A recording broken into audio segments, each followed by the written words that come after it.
다 신학을 공부하고 목회자가 되신 분들은 제자 훈련을 하는 것과 여부와 상관이 없이 이 오카노 목사님이 행하셨던 제자 훈련, CAA, 칼쌤이라고 보통 부르는데, 저 안성 수양관에서 다 했던 경험이 있어요. 저 역시 저기 그 영상에서 나온 그 자리에 앉아서 칼 세미나를 받고, 또 각 그때는 순모임이라고 하죠. 그 사랑의 교회 순모임 가서 훈련도 받고 실습도 하고 그런 경험이 생생합니다. 그분이 첫 강의를 하는데 그 강의 제목이 저는 신선하고 좀 충격적이었어요. 광인론이라는 강의를 하시는데, 광인론이 뭐냐? 미친 사람 얘기, 미친 사람. 책 제목에도 있습니다. 미쳐야 미친다. 미치지 않으면 어떤 것에 미치지 못한다. 이게 언어의 트릭이기도 한데 그게 광인론이에요. 제자 훈련에 미치지 않으면 뭔가 이룰 수 없다는 거예요. 설렁설렁 대충 그까이 거 이런 식으로 해가지고는 뭔가 나올 수가 없다는 거예요. 그래서 제자 훈련이 뭐 어쩌나 저쩌나를 떠나가지고 적어도 그 하나에 자기 삶을 걸고 미친 사람이라고 지금 우리 모든 성도들이 한국교회에서 기억하고 있는 것만은 틀림없거든요. 주님의 제자 만들기 미친 목사. 우리는 오카노 목사님을 그렇게 기억을 합니다. 그래서 지금도 후배 목사들에게 돌아가셨지만 그 영향력이 굉장히 강하게 남아있는 것이죠. 저희 교회 비전이 뭡니까? 우리 표를 매번 바꾸지 않습니다. 바꿀 이유도 없고요. 저희 교회 뭐 걸어놓고 이런 건 제가 목회적으로 뭐 좋아하지 않아요. 보험회사 같아서 교회가. 그런다고 그것대로 되는 것도 아니고, 표 궁리하느라고 머리 짜내는 거 할 필요 없어요. 우린 영국표예요. 한 영혼 구원하여 예수 제자 삼는 것. 이게 교회 존재 목적이기도 하고 우리 교회 비전이기도 해요. 그래서 단순하고 심플하게 살자고, 영혼 구원하기 위해서. 그래서 말씀과 기도에 전무하자, 거기 힘쓰자. 그리고 한 영혼 구원하는 데 집중하자. 근데 오늘 제가 얘기하고 싶은 것은 그 뒷부분, 예수 제자 삼자, 여기에 포인트를 두고 오늘 말씀을 전하려고 합니다. 오늘 한 주간 본문 중에서 선택을 해야 되는 상황인데, 제가 목회 칼럼 읽어보시면 알지만 묵상한 것 중에 하나를 선택해야 되는데, 전 주저없이 다른 것도 많이 있었어요. 4가지 마음밭도 좋고 백부장 얘기도 좋고 다른 많은 일이 있었는데 거기에 자꾸 마음이 가는 거예요. 제자 삼는 거, 제자 삼는 거. 그리고 내가 제자가 되는 거. 내가 먼저 제자가 돼야 제자를 삼을 수 있으니까 여기에 마음이 가서 이 본문이 선택되어지더라고요. 그래서 저도 은혜를 받고 여러분도 이 시간에 함께 은혜를 받는 시간 되기를 원합니다. 그래서 우리가 교회가 가정교회를 하는 거잖아요. 그럼 오늘의 질문은 이겁니다. 그럼 예수 그리스도께서는 당신의 제자를 어떻게 만드셨습니까? 이 질문도 되고, 또 그렇다면 우리 입장에서는 제자는 그러면 어떻게 살아가는 것을 의미합니까? 어떻게 살아야 됩니까? 이 질문도 되고, 예수님의 관점에서는 제자를 만드는 방법이고요, 우리 입장에서는 그러면 제자답게 살아가는 것은 무엇인지 오늘 말씀을 통해서 잘 깨달으시고 진정한 주님의 제자로 살아가는 저와 여러분 되기를 소망합니다. 자, 그럼 첫 번째, 그럼 어떻게 제자가 됩니까? 주님은 제자를 부르십니다. 먼저 부르셔요. 제자로 부르시고 가르치십니다. 가르치시는데 보고 배우게 합니다. 그래서 보내십니다. 그게 사도입니다. 그냥 보내시지 않고 권능을 주셔서 보내시는 방식으로 제자를 삼는 것입니다. 그게 1절에 나오는 말씀이에요. 예수께서 12 제자를 불러 모으사 모든 귀신을 제어하며 병을 고치는 능력과 권위를 주시고, 이것이 바로 제자 훈련의 첫 번째 원리예요. 예수님의 제자 훈련 방식이 뭐라고요? 같이 사는 거예요. 같이 동행하는 거예요. 1교시 1과목 귀신을 제어하는 법, 너네 잘 들었지? 2교시 잠깐 쉬는 시간 갖고 2교시 병을 고치는 방법, 이렇게 하지 않으셨어요. 같이 데리고 다녔어요. 같이 먹고 같이 자고 같이 싸고 그러셨을 거라고 난 믿어요. 생활하는 거니까. 그리고 보여주시는 거예요. 어떻게 귀신을 제어하고 어떻게 귀신을 쫓으며 또 모든 각종 질병을 어떻게 치료하는지를 보여주시는 방법을 주어요. 우리가 여기서 많이 실패했어요. 전 그래서 가정교회가 좋다고 하는 이유는 다른 거 여러 가지 좋은 점이 많지만 가정교회 하시는 방법은 가르쳐서 하지 않아요. 보고 배우게 해요. 한 대로. 그러니까 제가 살아내야 돼요. 목회자가 사는 만큼 성도는 사는 거니까. 제가 열심히 다른 사람을 섬기고 이렇게 하는 것을 보여줘야 돼요. 진정성을 가지고 희생을 하면서 손해를 보면서 하는 것을 성도들이 보고 따라하는 것이지, 제가 여러분 헌신하십시오, 여러분 섬기셔야 됩니다, 베푸셔야 됩니다, 아무 소용없어요. 그렇게 해서 배우지 않아요. 자녀들이요, 부모의 말을 갖고 배우지 않아요. 자녀들은 부모의 삶을 보고 배워요. 맨날 말로 하는 거 안 배워요. 큐티를 가르치려면 큐티하는 것을 의식하지 말고 그냥 큐티 하셔야 돼요. 그러면 자녀가 따라하고요. 성경 통독을 시키고 싶다, 가르치고 싶다, 그냥 하면 돼요. 11조헌금 하는 걸 보여주면 돼요. 그냥 살아가면 돼요. 그래서 배워요. 예수님은 그렇게 하셨어요. 제자들을 불러 모으시고 보고 배우도록 하셨어요. 그걸 어떻게 할 수 있습니까? 11절 보세요.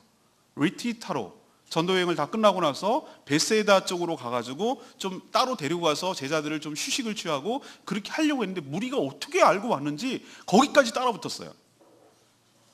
11절에 보면 무리가 알고 따라왔는데 그들을 또 외면하지 않으셨어요. 그리고 그들을 영접하셨어요. 이것도 보여주는 거예요. 정말 이거 아닌데, 야 너네 미안해, 오늘 좀 안 되겠어, 이렇게 하지 않고 분명 목적은 제자들을 또 따로 리트릿을 하고 리프레시해서 다시 훈련을 시키려고 하고 하는 거였지만, 의도는 원치 아니하게 무리들이 막 밀려오고 필요를 채워주려고 막 다가서니까 이들을 외면하지 않고 영접하는 것을 제자들이 옆에서 보게 하는 거예요. 영접하는 거, 웰컴하게 하는 걸 보는 거예요. 그리고 뭐 하게 했습니까? 또 11절에 보면은 하나님 나라 이야기도 전해주시고, 또 뭐 하죠? 병 고칠 자를 고쳐주시고. 누가 옆에 있습니까? 제자들이 있습니다. 이게 제자 훈련이라고요. 보고 배우고, 보고 배우고. 그래서 그대로 따라 살도록 시범을 보이게 하는 방식. 이것이 예수님의 제자 방식이었어요. 우리도 이 방법을 따라 예수님의 제자가 되어야 될 줄로 믿습니다. 이론이 아니라, 관념이 아니라 삶으로. 그래서 12제자를 불러 모으십니다. 하나님께서 우리를 여러 사람 중에서 제자로 불러 모아주신 것을 감사하는 여러분 되시기를 바랍니다. 직전까지 무슨 일이 있었습니까? 거라사 지방에 갔을 때 군대 귀신 들린 사람은 군대 귀신이 내쫓고 나서 주님 따르겠습니다, 주님 제자가 되겠습니다 라고 어필했어요. 근데 오지마, 너는 너희 집으로 가서 하나님께서 했던 위대한 일, 놀라운 일들을 전파하는 일을 해라 라고 제자 삼는 걸 거절하셨어요. 그런데 쭉 세관으로 가면서 마태라고 하는 세리를 보고 너 나를 따라오너라 하고 제자를 부르셨어요. 내가 제자가 되고 싶은 것이 아니고 주님께서 나를 택하여 불러주셔서 제자로 삼아주시는 줄로 믿습니다. 선택권과 주도권은 나에게 있는 것이 아니고 주님께 있다고요. 그걸 명심해야 돼요. 나 같은 죄인을, 세리는 죄인 중에 죄인이거든요. 고기 잡아먹던 그 베드로, 안드레, 야고보, 이런 자들을 불러주신 것, 차별하지 않고, 죄인이라고 해도 차별하지 않고, 사람들은 이것저것 갖고 차별하고 구별하고 배척하고 이러지만 주님은 제자를 삼는데 자기만의 선택권이 있어요. 자기만의 뭔가 주관이 있어요. 얘는 되고 얘는 안 되고. 그거는 주님의 영역이에요. 중요한 것은 나 같은 자를 불러주셔서 주님의 제자로 불러 모아주신 것을 감사하는 저와 여러분 되기를 소망합니다. 근데 주님께서 보여주신 다음에 이번에는 그냥 워크숍을 시켜요. 실제 연습을 시킨다고. 전도 실습을 보내는 거예요. 저도 예수전도단 DTS 훈련할 때 이론 공부 3개월 끝나고 나서 전도 훈련을 보내요. 전도 여행을 시킨다고. 근데 거기서 엄청 많이 배웠어요. 멕시코 과달라하라 가가지고 이 생판 여기 어딘지도 모르는 데 가고, 온두라스 산페드로솔라 가가지고 여기가 도대체 어디야, 더워는 죽겠지, 뭐 정말 그런 고생이 없었는데 그때 많이 배웠어요. 그때 너무나 감격했어요. 성령의 역사가 눈으로 체험되는 거예요. 안 되는 스페인어 해가면서 뭐 어쩌고 저쩌고 막 했는데, 아니 이 사람이 반응을 하면 눈물을 흘리는 거 보고 내가 오히려 놀랐어요. 성령이 역사하시네. 내가 너네를 위해서 기도해 줄까? 기도해 달라는 거예요. 그래서 막 우리나라 말로 했지 내가 무슨 스페인어는 뭘 알겠어요. 막 기도해 주니까 이 사람이 막 눈물을 흘리는 거예요. 사형리 갖고 막 이렇게 떠듬거리면서 말을 해도 끄덕끄덕거리고, 너 교회 올래? 초청하니까 올래? 우리 그날 뭐 워십도 하고 하는데 올래? 또 오는 거예요. 제가 얼마나 놀라고 감동을 받는지 많이 배웠어요.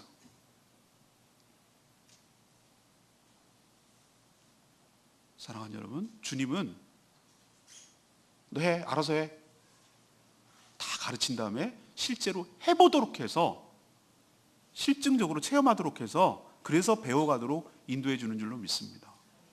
지난주에서 이번 주 제가 여러분 우리 성도들 상대 큐티 워크숍을 하는데 왜 워크숍이라고 그럴까? 세미나 이론적으로 안 가르쳐요. 시티즈를 주고 본문만 딱 주고 자 지금부터 1년 연습을 합니다. 실습을 시켜야 돼. 실습을 실제로 해봐야 돼. 그래서 한편에 묵상 큐티가 나올 수 있도록 실제로 해보게 하는 게 중요해요. 그래야 내게 되니까. 주님은 그런 방식을 취하셨어요. 근데 여러분 그거 아십니까? 1절에 보면 뭐라고 그랬어요? 12 제자를 불러라는 표현을 썼지만 그 사람들이 똑같은 사람이에요. 동일한 사람들이 10절에 가면 뭐가 나옵니까? 전도여행 끝나고 나서 돌아온 사람들을 뭐라고 지칭을 하죠? 사도들이 돌아와 표현하고 있어요. 이게 굉장히 중요한 개념입니다. 주님과 함께 있을 때는 주님을 배우는 입장에서는 제자라고 말하고 사명을 띠고 어떤 사역을 위해서 나갈 때, 보냄을 받을 때, 보내심을 받을 때는 그때는 사도라고 부르는 거예요.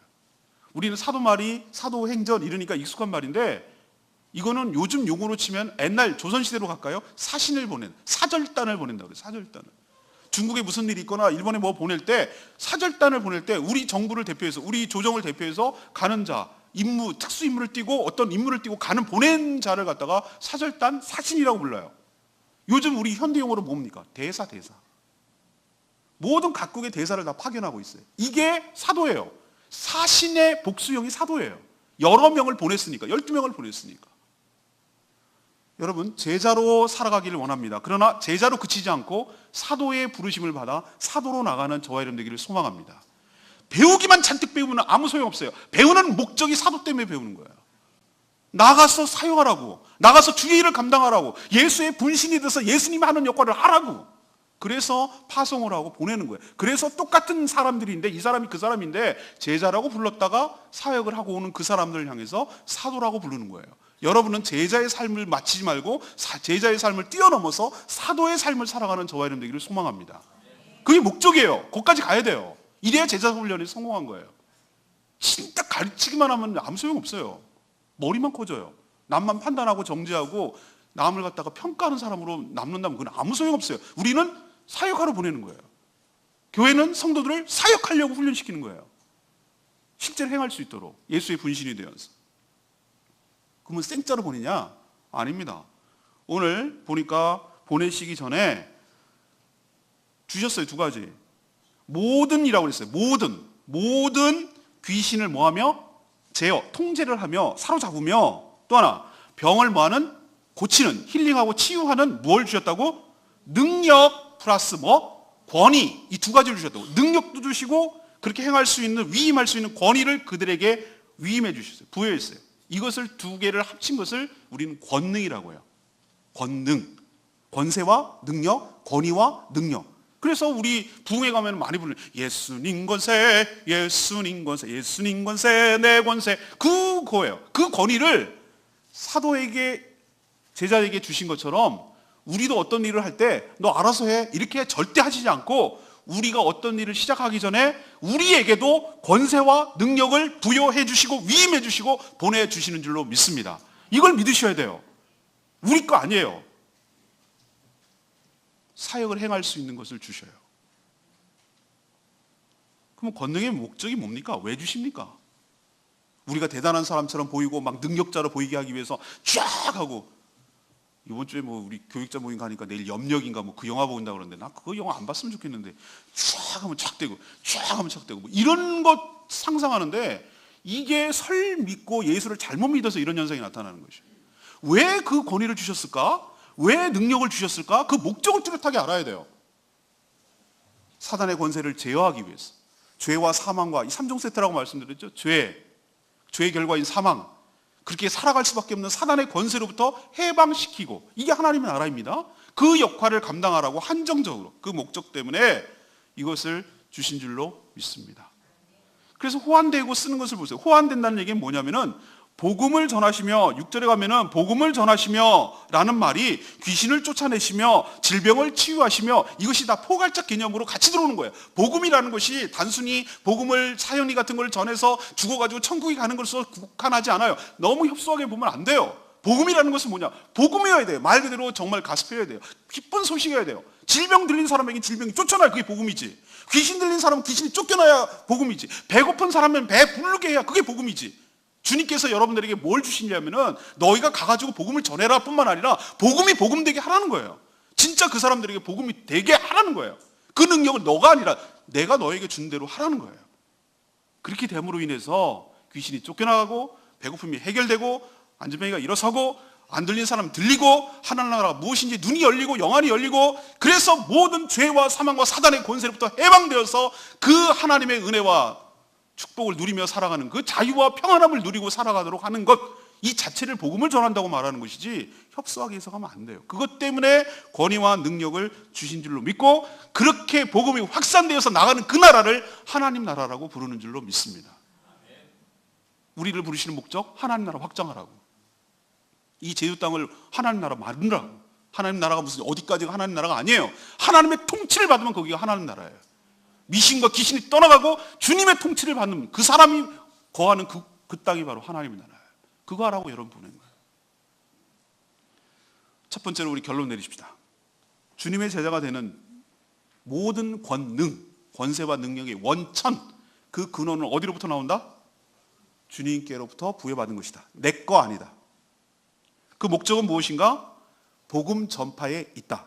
딴 데 사용하면 안 된다. 너의 위신과 명성과 너의 안위와 너의 미래와 너의 삶을 위해서 도구로 사용하지 말고 하나님 나라를 위해서 쓰임 받고 사용하라, 활용하라. 그러나 먼저 제자 훈련을 받은 후 그리고 보냄을 받는 사도로 나가라. 이것이 바로 주님께서 제자로 만드는 방법 중에 첫 번째 원리입니다. 두 번째, 3절에 나와 있어요. 온전히 주님만 의지하고 의존하도록 만들어요. 이게 주님의 제자 훈련 방식이에요. 우리도 이렇게 살아가야 돼요. 3절에 보면 5절까지 나오는데 제자를 사도로 파송할 때 지침 3가지를 줘요.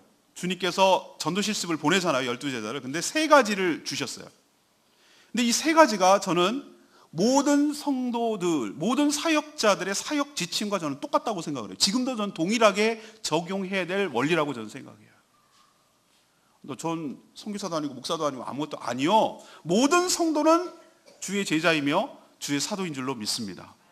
우리가 편의상 직분을 붙이고 이렇게 하지만 모든 주의 일꾼은 백성인 동시에 주의 일꾼인 동시에 주의 사역자예요. 난 아니다라고 하지 말고 여러분의 삶의 영역에서 저는 정말 목회를 전적으로 하는 책임이고 여러분 직장 일터에서 사역을 감당하고 우리 선교사님들 선교지에서 사역을 감당하는 거예요. 사역지가 다르고 하는 역할이 다를 뿐이지 모든 주의 백성들은 주의 종이에요. 그렇기 때문에 여기에 해당된다고 여기셔야 돼요. 나는 아니야 라고 하시면 안 돼요. 여기에 다 해당되는 거예요. 그럼 첫 번째 원리는 뭐예요?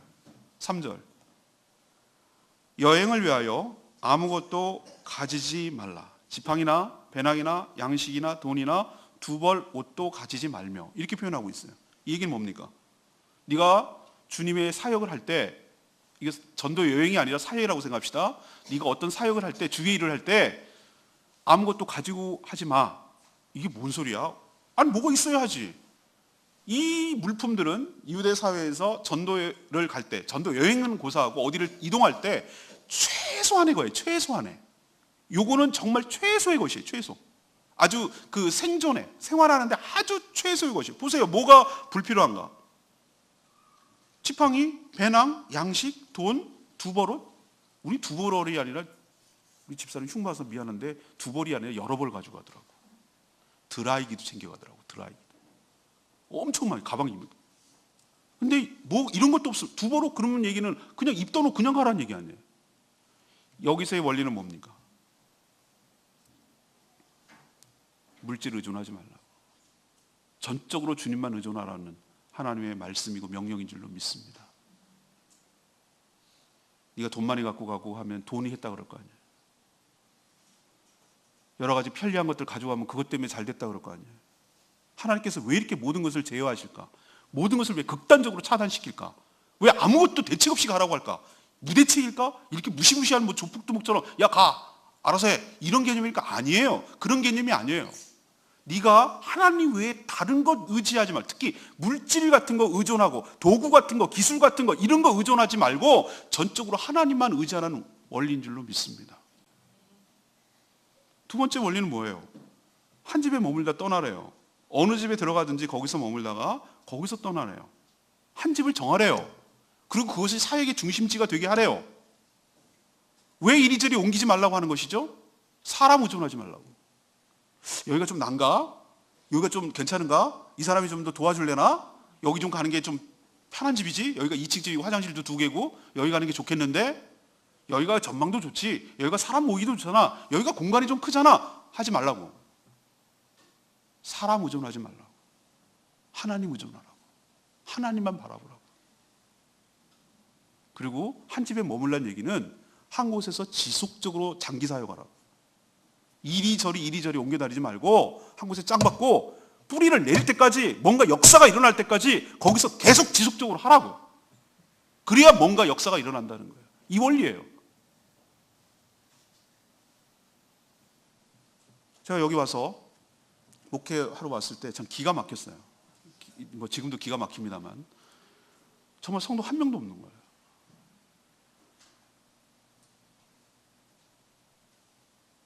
근데 정말 기가 막힌 상황 속에서도 뭐를 저한테 가르쳐 주시냐면은 이걸 가르쳐 주시더라고요.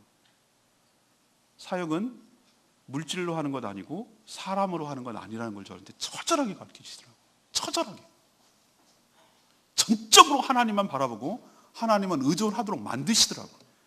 이걸 통과해야 주님의 일을 할 수 있으니까 하나님께서 이거 훈련부터 시키시더라 이 말이죠.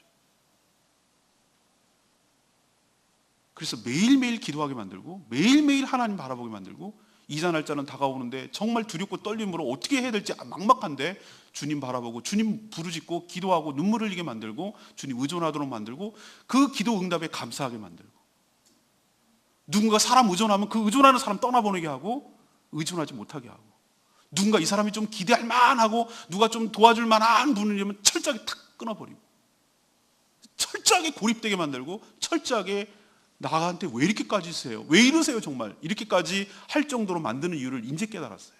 서서히. 하나님만 바라보라고. 하나님만 의존하라고. 하나님이 행하신다고. 네 힘으로 하는 거 아니라고. 물질 힘으로 하는 거 아니라고. 하나님의 능력으로 하는 거라고. 하나님의 은혜로 하는 거라고 가르쳐 주시느라고 이 과정을 통과시키게 하는 거예요. 그럼 마지막에 세 번째 원리가 뭐예요? 어느 집에 갔는데 너희를 영접하지 않아. 이거 예상해야 된다는 거예요. 다 웰컴하고 환영해주면 얼마나 좋겠어요. 제가 여기 처음에 왔을 때 성도 없을 때 여기 전도하러 나갔다가 수모 당한 거 생각하면은 재수없다고 물 뿌리고 막 소금 뿌리고 요즘도 그러는 거예요. 문 쾅 닫고 이 정도는 약과지. 너무 무한하고 너무 창피하고 내가 뭐 잘못했나? 내가 뭐 죄졌나? 내가 뭐 잘못하고 있나? 이런 정도로 사람이 얼마나 무한을 당하는지 막 그 편집꽂이에다 꽂아놓으면 막 전화가 와가지고 쌍욕을 하는 거예요 저한테. 왜 이거 집어? 그 어르신 어디신데요? 그 안 집어넣을게. 그런 거 알 필요 없다. 이거 하지 말래. 전도를 하지 말라는 얘기잖아요.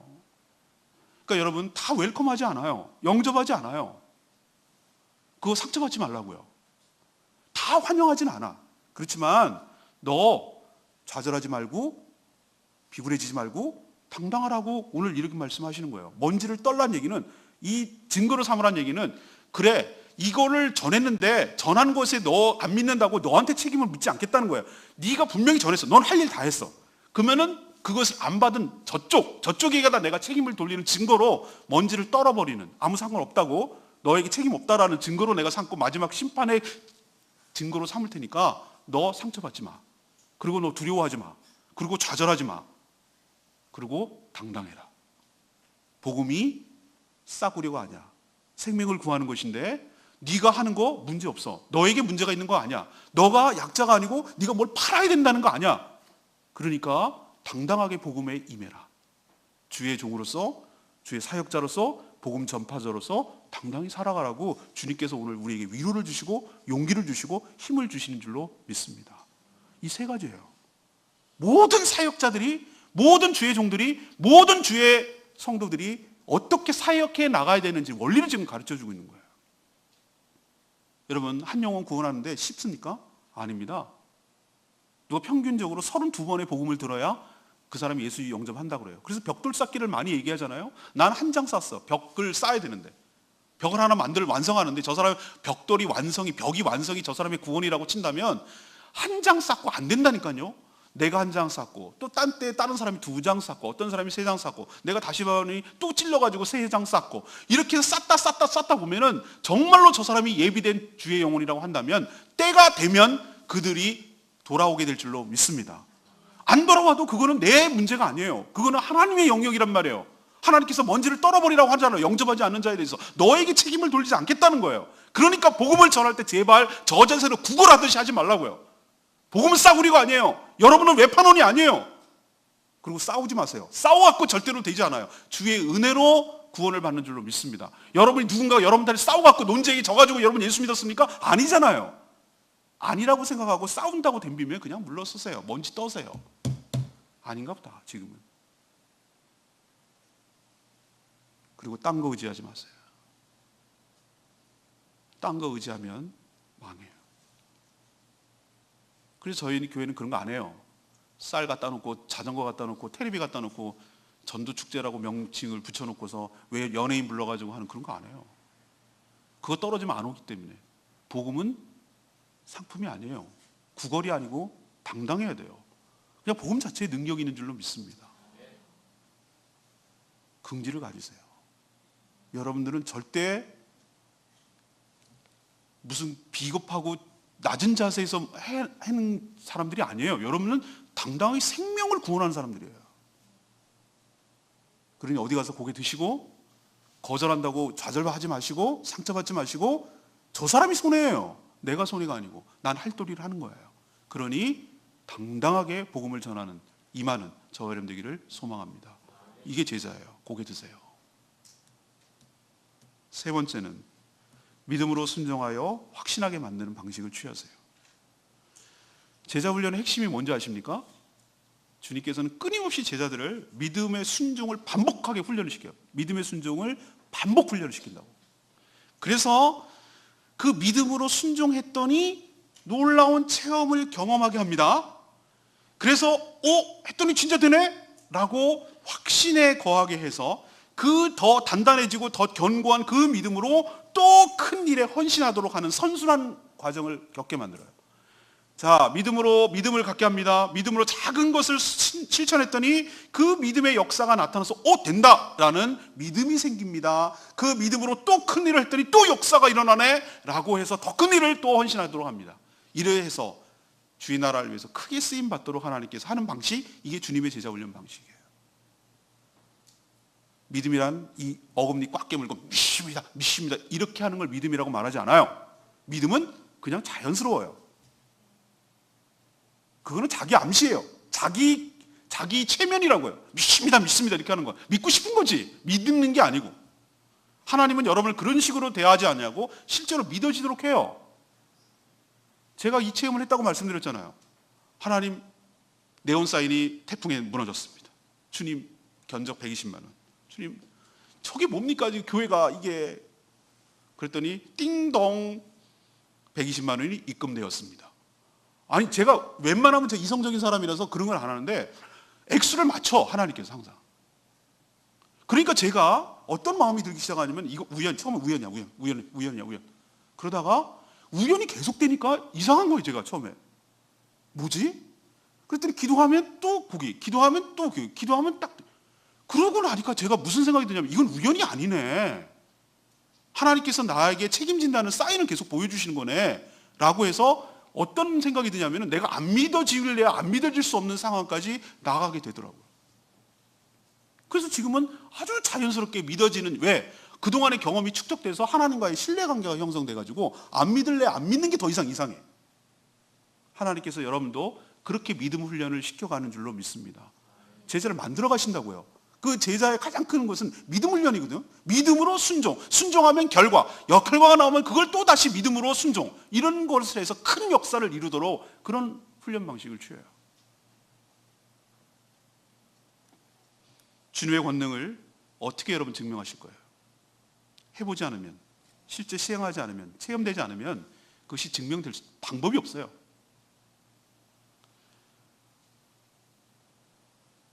제자들은 6절에 보니까 제자들이 나가 그랬어요. 나가. 보내니까. 이렇게 세 가지 지침을 주고 나가. 그러니까 나갔어요. 순종했습니다. 각 마을에 두루 다니며 다녔어요. 순종했어요. 복음을 전했어요. 전하라고 그러니까 전했어요. 그랬더니 6절 끝에 병만 나왔지만 다른 것도 귀신도 제하고 이런 놀라운 역사 일어날 거라고 저는 믿어요. 병을 고치더라라는 결과가 나온 줄로 믿습니다. 이거예요. 믿음을 가지고 하라는 대로 순종하니까 결과가 그대로 나오는 것이. 그럼 한 번 갖고 되는가? 안 된다니까요. 우리는 그럴 존재가 아니라니까요. 그래서 완벽하게 한 번 갖고 안 되니까 하나님은 계속해서 훈련을 시키는 거예요. 제가 오늘 9장 1절에서 6절까지만 해도 본문, 설교 본문으로 충분해요. 근데 왜 10절에서 17절까지 왜 오병이어의 기적을 끌고 들어왔냐면은 많은 설교자들이 자꾸 오병이어 단독으로 하고 이 말씀으로 단독으로 하는데 9장에서 연결됐다라는 것을 우리 인식할 필요가 있어요. 예수님의 사역의 일환으로 그 연결 지점으로 이것을 오병이어의 기적을 바라봐야지 이걸 독립적으로 보면 안 되는 거예요. 저는 오병이어의 기적의 이걸 갖다가 어떤 훈련의 차원으로 보냐면 제자 훈련의 연장선상에서 보는 거예요. 예수님이 어떻게 보냐면 이렇게 얘기하잖아요. 13절에 밑도 끝도 없어요. 예수께서 이르시되 제자에게 하는 말이에요. 너희가 뭐 할 것을 줘라? 먹을 것을 줘라. 이야, 이거 미치는 거지. 저는 이게 예수님이 상식 이하의 말을 하는 것이 아니라 이게 제자 훈련이라니까요. 여러분들 제자가 사도가 되어갖고 했던 일들을 막 일일이 보고하는 거예요. 신나가지고 보고했어요. 10절에 보니까 제자들이 나가서 자기들이 한 모든 것들을 막 일일이 보고 귀신이 쫓겨나가이다. 질병이 고쳐나갔습니다. 와, 주님 놀라면 진짜 대둔데요? 그럼 이 사람들이 믿음이 굉장히 성장했겠죠? 엄청나게 컸겠죠? 아니에요. 아니라는 걸 보여주는 거예요. 너희들이 더 한 단계 진전해야 된다는 걸 보여주는 거예요. 그것을 시발점으로 삼는 것이 오병이어의 기적이에요. 너희가 먹을 걸 줘라. 그럼 하나님이 다 플랜 갖고 있는 거예요. 하나님께서 어떻게 하실지 갖고 있는 거예요. 너희들이 가서 순종하면 병도 나가고 귀신도 쫓겨나가는 것처럼 이번도 체험하기를 원하는 거예요. 더 큰 역사를 보기를 원하는 거예요. 그래서 말도 안 되는 얘기를 시키는 거예요. 네가 먹을 걸 줘라. 계속 상식을 초월하는, 그러나 순종하면 놀라운 역사가 일어나도록 되는 하나님의 이 훈련 방식, 그 결과가 오병이어의 기적을 일으킨 줄로 믿습니다.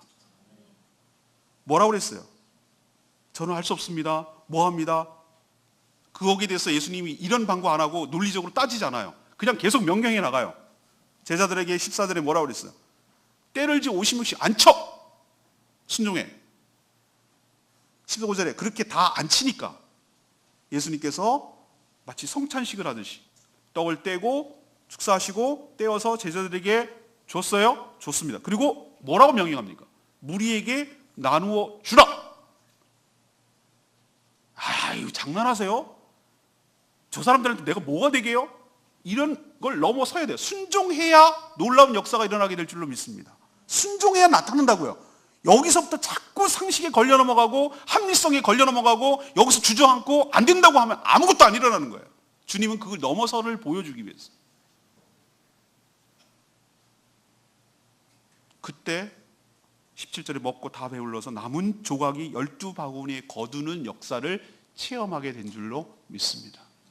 이런 훈련이 앞으로도 계속되겠죠? 여러분을 갖다가 주님께서 사도로 쓰기를 원하는데 한 번 훈련 갖고 안 되는 거 주님이 알아요. 때로는 말도 안 되는 것 갖고 순종 훈련을 시켜요. 이게 상식적으로 말이 돼? 제자들 하는 말이잖아요. 주님, 여긴 빈들입니다. 비었습니다. 여기 상황 아시잖아요. 얘네들 먹으려면 돈이 어디서 납니까? 아니, 돈이 있다고 칩시다. 이 빵을 어디서 삽니까? 이 한꺼번에 순식간에. 말도 안 됩니다. 이게 우리들이 말하고 있는 상식이잖아요. 상식을 믿음이라고 합니까? 아니에요. 상식은 상식이에요. 누구나 다 아는 거. 이걸 상식이라고 그러는 거예요. 믿음은 상식을 뛰어넘고 상황을 뛰어넘는 줄로 믿습니다. 근데 그것을 경험하기 위해서는 순종밖에 없어요. 믿음으로 순종해야 돼요. 말도 안 되는데 50명씩 앉혀 이렇게 했다가 우리만 멋쩍어지면 어떡하지? 바보 만들면 어떡하지? 이 사람 갖고 장난치나? 이렇게 하면 어떡하지? 그런 생각하지 말고 주님께서 하라고 하면 하라는 대로 믿음으로 순종하는 거예요. 떡을 떼서 니네가 나눠줘라? 나눠주는 거예요. 그럴 때 하나님은 이미 우리를 통해서 어떻게 하실지 다 플랜이 서 있고 계획이 서 있고 주실 준비가 다 예비되어 있는 줄로 믿습니다. 우리의 불신이 장애물이지 우리가 순종하면 우리를 통해서 놀라운 역사가 일어나는 거예요. 우리가 일으키는 거 아니에요. 주님께서 우리를 통해서 역사하신 줄로 믿습니다. 순종해야 체험한다고요. 그러니까 순종해야 돼요. 순종해야 믿음이 생기고요. 그래야 더 큰 일을 할 수 있어요.